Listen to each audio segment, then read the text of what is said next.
అర్జున ఉవాచ స్థితప్రజ్ఞస్య కా భాషా సమాధిస్తస్య కేశవ స్థితధీః కిం ప్రభాషేత కిమాసీత వ్రజేత కిం.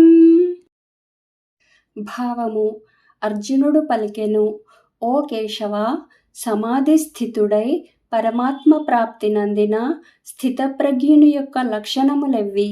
అతడు ఎట్లు భాషించును, ఎట్లు కూర్చొనును, ఎట్లు నడుచును అని అర్జునుడు శ్రీకృష్ణుని ప్రశ్నించెను.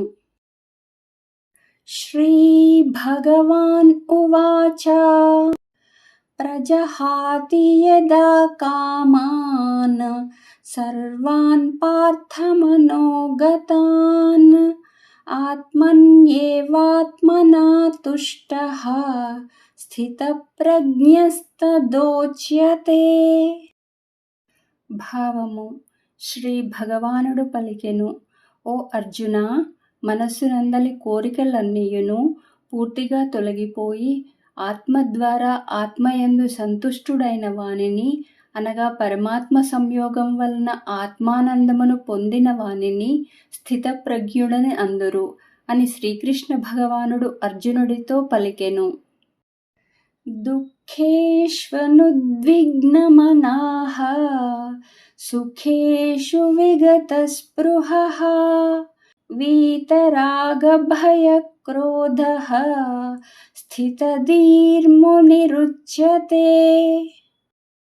భావము: దుఃఖములకు కృంగిపోని వాడును, సుఖములకు పొంగిపోని వాడును, ఆసక్తిని భయక్రోధములను వీడినవాడు అయినట్టి మననశీలుడు స్థితప్రజ్ఞుడనబడును అని శ్రీకృష్ణ భగవానుడు అర్జునుడితో పలికెను.